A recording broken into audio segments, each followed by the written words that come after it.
Today on The Occult Detective, I just thought I'd talk a little bit about the Amityville Horror.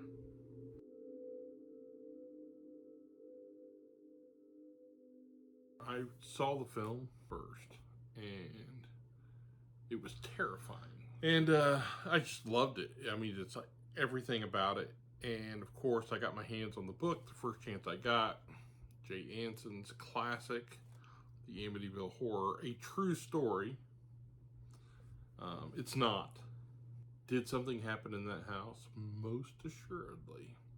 But I think the truth is much stranger than the fiction. And I'll encourage you to go down those rabbit holes if you like. Go by what the back of the book says. 28 Days of Terror in a House Possessed by Evil Spirits. In December 1975, the Lutz family moved into their dream home. The same home where Ronald DeFeo had murdered his parents, brothers, and sisters just 1 year earlier. The psychic phenomenon that followed created the most terrifying experience the Lutz family had ever encountered, forcing them to flee the house in 28 days, convinced that it was possessed by evil spirits.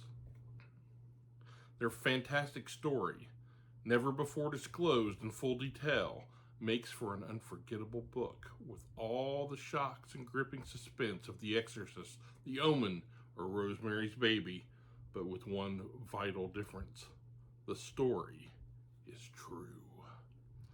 The scariest story I've read in years, a fascinating and frightening book. Robert Kirsch, Los Angeles Times. He's right. This is a great read, and I put it in my top 10, horror novels, just because it just had a real effect on me as a kid. But as I said, this is far from a true story.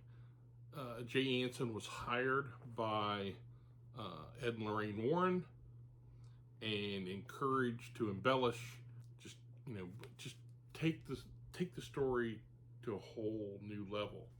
Did things happen in the house? I do believe they did.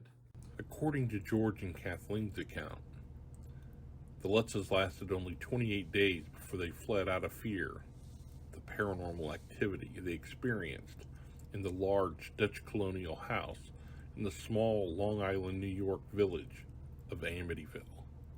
Christopher Lutz has stated that he believes his stepfather, George, who passed away in 2006, purposefully opened the door to dark supernatural forces by doing occult rituals in the house, and then later twisted his story about what really happened to make a profit.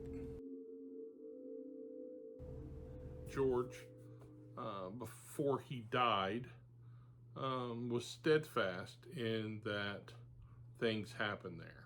I think what most people don't realize is that George was a bit of a ceremonial magician, and he was doing things in that house that may have unlocked certain things, and that's where the story to me becomes more interesting. The real story of what happened, as opposed to the fantastical. Now, like I said, the Warrens were involved.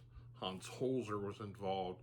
Hans Holzer went to his grave confident that the events occurred as described.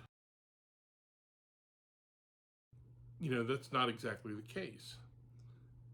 But I always have respected Holzer, even though he did get caught up in a lot of flamboyant shenanigans.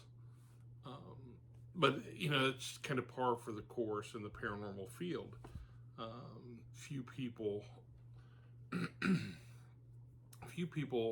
have that iron-proof reputation, and it's because the almighty dollar gets involved, and all too often. Amityville is this strange convergence of the paranormal and profiteering. It's a house that saw murder and the rise of sinister forces. This is not my original copy of the Amityville Horror. This is I don't know, like maybe a 9th printing. It is exactly a 9th printing.